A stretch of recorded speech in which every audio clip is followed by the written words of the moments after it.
किसी mobile phone को चलाने के लिए बुनियादी जरूरत उसके ऑपरेटिंग सिस्टम के भारतीय संस्करण भार ओएस का मंगलवार को सफल परीक्षण किया गया। केंद्रीय शिक्षा मंत्री धर्मेंद्र प्रधान और इलेक्ट्रॉनिक्स एवं आईटी मंत्री अश्विनी वैष्णव ने इसे परखा। उन्होंने आईआईटी मद्रास की ओर से बनाए गए भार ओएस को मेक इन इंडिया के तहत आत्मनिर्भर डिजिटल ढांचा विकसित करने में अहम कदम बताया। आईआईटी तिरुपति के निदेशक डॉक्टर के एन सत्यनारायण को ऑडियो और वीडियो कॉल कर भार ओएस को परखा, जो सफल रहा। वहीं इस दौरान अश्विनी वैष्णव ने कहा कि अब हमें इस ओएस के लिए ऐप इकोसिस्टम और चिपसेट के विकास पर ध्यान देना होगा। इन दोनों ने आत्मनिर्भरता हासिल करनी होगी। साथ ही वैष्णव ने सुझाया कि भार ओएस नाम के आखिर में एक ए और जोड़ ले तो इसे भरोसा कहा जा सकेगा। धर्मेंद्र प्रधान ने कहा कि भार ओएस भारतीयों की निजता और सुरक्षा जरूरतों को पूरा करने में भी मदद करेगा।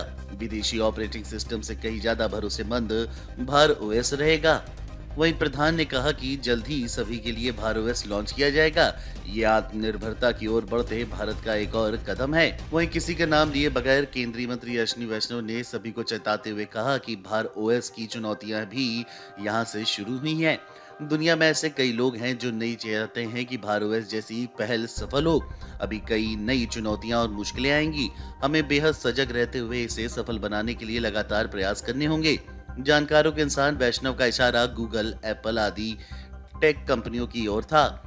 इन पर अपने एकाधिकार के बल पर टेक जगत में नए इनोवेशन, ऑपरेटिंग सिस्टम और विभिन्न ऐप आदि को पनपने से रोकने और एकाधिकार विरोधी गतिविधियों में शामिल होने के कई मामले भारत, यूरोप और अमेरिका में सामने आ चुके हैं। वहीं इलेक्ट्रॉनिक्स मंत्री अश्विनी वैष्णव ने कहा कि अब हमें इस ओएस के लिए ऐप इकोसिस्टम और चिपसेट के विकास पर भी ध्यान देना होगा। इन दोनों में आत्मनिर्भरता हासिल करनी होगी। साथ ही वैष्णव ने सुझाया कि भार ओएस नाम के आखिर में एक ए और जोड़ दे तो इसे भरोसा कहा जा सकेगा।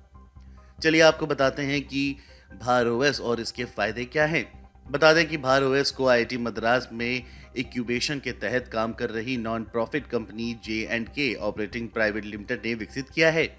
इसके अलावा इसे फ्री और ओपन सोर्स रखा गया है। आने वाले समय में आम नागरिक और सरकारी एजेंसियां भी बिना किसी रोक टोक इसका उपयोग कर सकेंगी। अब इसके फायदे भी आपको बता दें। इस ओएस से एप्पल के iOS और गूगल के एंड्रॉयड ओएस पर निर्भरता घटाने में भारत को मदद मिलेगी। यानी नागरिकों का फोन केवल फोन रहेगा, उसमें अमेरिकी टेक कंपनियों के ओएस के जरिए गैर जरूरी ऐप जबरन नहीं डाले जाएंगे। सुरक्षा को लेकर के काफी अहम है भार ओएस। iOS या एंड्रॉयड ओएस में सैकड़ों ऐप पहले से इंस्टॉल होते हैं। इन्हें मोबाइल फोन की सुरक्षा और यूजर्स की निजता के लिए खतरा माना जाता है। यूजर्स का डाटा उसकी मर्जी के बिना स्टोर किया जाता है। भार ओएस के इस्तेमाल पर यूजर्स का डाटा सुरक्षित रहेगा। इससे यूजर्स की निजता सुरक्षित रहेगी। अब सवाल उठता है कि भार ओएस कैसे अलग है। बता दें कि इसमें एनडीए यानी नो डिफॉल्ट ऐप की नीति लागू की गई है। ऐप इंस्टॉल करने की प्रक्रिया को ओएस से अलग रखा गया है। यूजर चाहेंगे तभी कोई ऐप इंस्टॉल होगा और काम करेगा। भारत के इस ओएस से ऐप डेवलपर्स को भी काफी मदद मिलेगी। उन्हें बड़ी टेक कंपनियों पर अपने ऐप को जारी करने की निर्भरता नहीं रहेगी। सरकार को भी इससे राजस्व हासिल करना आसान होगा। यानी भार ओएस इनोवेशन के साथ साथ आर्थिक लाभ भी देगा। इसके अलावा कई और फायदे हैं। भार ओएस पर चलने वाले ऐप पर यूजर्स बेहद नियंत्रण रख सकेंगे। ये किसी घातक ऐप को फोन में पहुंचने से भी रोकेगा। Video desk amarujala.com। डाउनलोड करें अमर उजाला ऐप और पाएं खबरें लगातार। अगर आप ये वीडियो YouTube पर देख रहे हैं तो हमारे चैनल को सब्सक्राइब करें और बेल आइकन को दबाना ना भूलें। अगर आप Facebook पर ये वीडियो देख रहे हैं तो हमारे पेज को लाइक करें।